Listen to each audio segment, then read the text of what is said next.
ఆంధ్రప్రదేశ్ రాజకీయాలు దేశంలో ఉన్న అనేక రాష్ట్రాల్లో ఉన్న రాజకీయాల కన్నా పూర్తిగా భిన్నంగానే మొదటి నుంచి నడుస్తున్నాయి.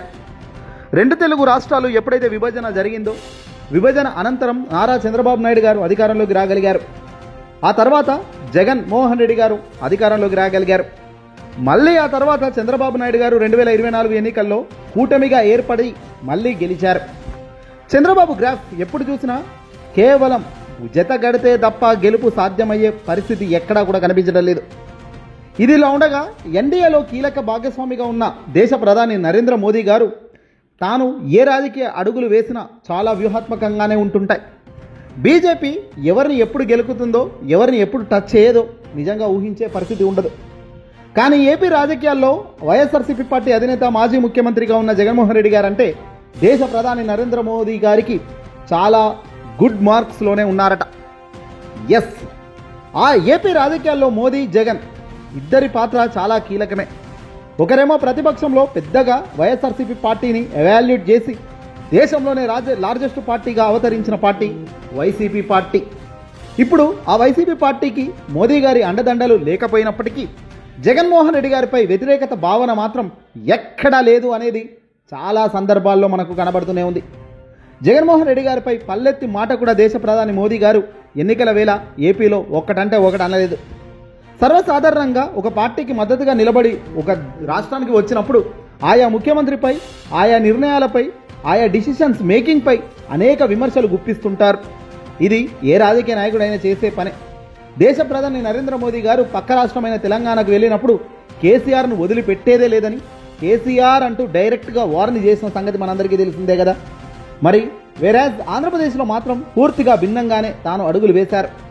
ఎందుకంటే బీజేపీకి డైరెక్ట్ వార్ ఎప్పుడు కూడా అవసరం లేదు. జగన్ను టచ్ చేసి కొని తెచ్చుకునే ఇబ్బంది అవసరం లేదన్నదే కేంద్రంలో ఉన్న పెద్దల నిర్ణయం. సేమ్ దేశ ప్రధానిని జగన్మోహన్ రెడ్డి గారు సైతం ఇప్పటిదాకా పల్లెత్తి మాట కూడా అనలేదు. ప్రధానిగా దేశ ప్రధాని మోదీ గారు ఉన్నప్పుడు, జగన్మోహన్ రెడ్డి గారు ముఖ్యమంత్రి స్థాయిలో ఉన్నప్పుడు తాను వైఎస్ఆర్సీపీ పార్టీ ఎన్డీఏకి ఎప్పుడు ఎక్కడ మద్దతు ఇవ్వాలో, మద్దతు ఇవ్వాల్సిన పరిస్థితి వచ్చినప్పుడు ఆయా పరిస్థితులను బట్టి మద్దతు ఇచ్చింది. పరిస్థితులు అనుకూలించినప్పుడు మద్దతు ఇవ్వము అని డైరెక్ట్గా చెప్పి సైలెంట్గా ఉన్న వ్యక్తి జగన్. కూటమిలో అధికారం ఉన్నప్పటికీ మోదీకి జగన్ తన మనసులో మంచి స్థానమే ఉంది అన్నది ఇప్పుడు ఖచ్చితంగా బయటపడుతున్న సమాధానం. ఇటీవల విశాఖపట్నం వేదికగా నరేంద్ర మోదీ గారు యోగా దినోత్సవం సందర్భంగా వచ్చినప్పుడు కూడా ఎక్కడ తన జగన్మోహన్ రెడ్డి గారిని పల్లెత్తు మాట అనలేదు. ఏపీ పర్యటన ఎప్పుడు మోదీ చేసినా, ఏపీ మీటింగ్ ఎప్పుడు చంద్రబాబు పెట్టినా, మోదీ వచ్చినా ఎక్కడ కూడా జగన్మోహన్ రెడ్డి గారిపై ఒక్కటంటే ఒక్కసారి కూడా గురి పెట్టలేదు. బీజేపీకి జగన్ క్యారెక్టర్ లాగే వాళ్ళు కూడా అడుగులు వేస్తున్నారు. మోదీకి జగన్, జగన్కి మోదీ మంచి బాండ్ అనేది మొదటి నుంచి ఉన్నది అన్నదే సత్యం. ఇదే తెలుగుదేశం పార్టీని తాజాగా కలవర పెడుతున్న అంశం. ప్రధాన రాజకీయ పార్టీగా బీజేపీ లేదు జగన్ గారి ముందు. జగన్మోహన్ రెడ్డి గారి టార్గెట్ కేవలం ఆంధ్రప్రదేశ్లో రాజకీయం మాత్రమే. అందులో ఏపీలో ప్రత్యక్షంగా పరోక్షంగా ఉన్న పార్టీల వైపే జగన్ అడుగులు ఉన్నాయి. టీడీపీ, జనసేన ఈ రెండు పార్టీల వైపే జగన్ ఆలోచిస్తుంటారు. కరెక్ట్గా చెప్పాలంటే తెలుగుదేశం పార్టీయే మెయిన్ ఎజెండా జగన్ గారికి. ఎన్నికల్లోనే జగన్పై విమర్శలు చేయని ప్రధాని ఇప్పుడు ఇంకేమైనా చేస్తారా? జగన్మోహన్ రెడ్డి గారిని టచ్ చేయాలంటే కూడా అది తప్పే అవుతుందన్నది ఆయనకు తెలిసిందే. అందుకే ఇటీవల చంద్రబాబు కూటమి జగన్ను అరెస్ట్ చేసేందుకు అడుగులు వేయగలిగిన స్పీడ్ పెంచినా జగన్మోహన్ రెడ్డి గారిని అరెస్ట్ చేయవద్దన్న ఆదేశాలు ఢిల్లీ పెద్దల నుంచి వచ్చింది కాబట్టి సైలెంట్లో పడ్డారు. కాంగ్రెస్ పార్టీ బీజేపీకి పడదు.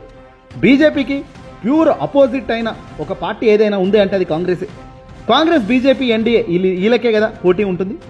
కాంగ్రెస్కు జగన్ విరోధి.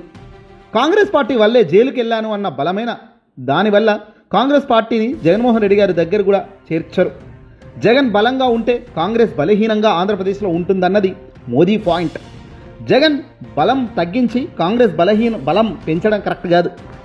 తద్వారా జగన్మోహన్ రెడ్డి గారు ఒక ప్రతిపక్ష పార్టీగా ఎంత బలంగా ఉంటే అంత ఆంధ్ర రాష్ట్రంలో కాంగ్రెస్ పార్టీకి అసలు ఊసు కూడా ఉండదు. టీడీపీ ఎలాగో మనతోనే ఉంది, జగన్ ఎలాగో మిత్రబంధం కొనసాగుతుంది. ఇక మనకు కాంగ్రెస్ ఏపీలో అసలు భూస్థాపితం తప్ప మరొకటి కాదన్నది Modi strong willing. Jagan strong అన్నది మోదీకి ఎంతో బాగా తెలుసు. సహజమైన రాజకీయ ప్రక్రియ. ఆంధ్రప్రదేశ్లో జగన్ను కొట్టేవాడు లేడన్నది బీజేపీకి తెలిసిన విషయమే. కూటమిగా ఏర్పడితే కేవలం 12-13 లక్షల ఓట్లు తగ్గింది మాత్రమే. 10% అటు ఇటు అయితేనే జగన్ ఓటమి చెందారు. పెద్ద డిఫరెన్స్ ఏమీ లేదు.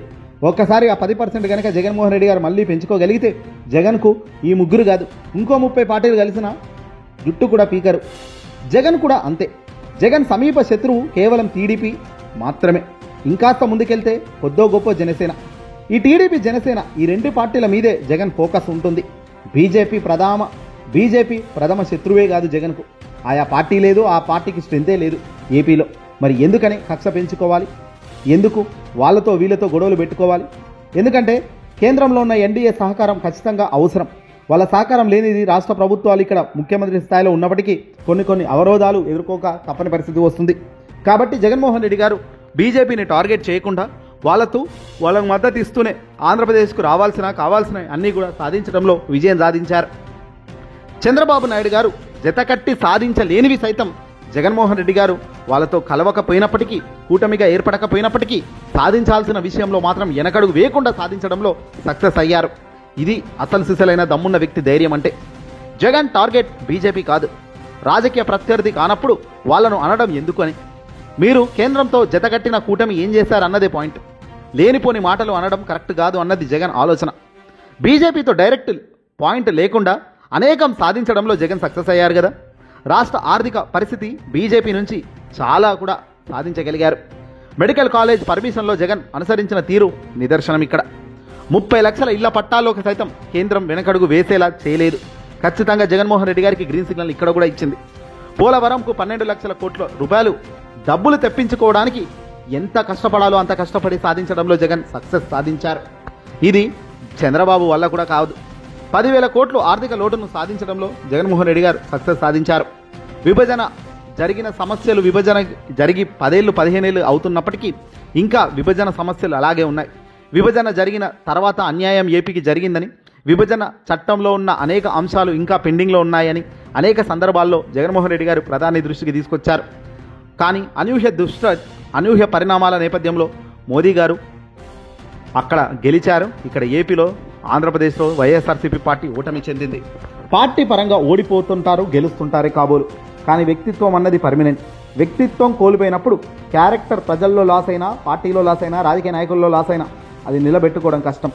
నారా చంద్రబాబు నాయుడు గారి విషయం చూద్దాం. 40 ఏళ్ల సీనియర్ రాజకీయ నాయకుడు, సుదీర్ఘ అనుభవం ఉంది అని చెప్పుకునే వ్యక్తి.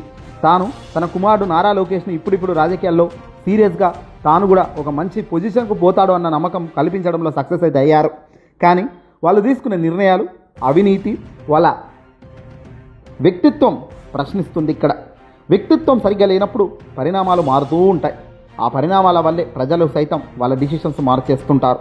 జగన్మోహన్ రెడ్డి గారి వ్యక్తిత్వానికి, చంద్రబాబు వ్యక్తిత్వానికి చాలానే తేడా ఉంటుందంటున్నారు ఆంధ్రప్రదేశ్ ప్రజలు. వ్యక్తిత్వ లోపాల వల్ల కూడా పార్టీలు మారే పరిస్థితి, రాజకీయంలో ఎత్తుగడ్డలు కూడా మారిపోతుంటాయి. మంచి చేయాలన్న ఆలోచన ఒకరి వైపు ఉంటే ప్రజలకు మనమే అధికారంలో ఉండాలి, మంచి దేవుడెరుగు అన్న ఆలోచన మరొకరికి ఉండడమే ఇక్కడ ప్రధాన కారణం. ఏదేమైనప్పటికీ కూడా కాలం మారినప్పుడు కాలమే సమాధానం చెబుతుంది. ఆ కాలం సమాధానం చెప్పినప్పుడు మాత్రం చాలా గట్టిగానే ఉంటుంది.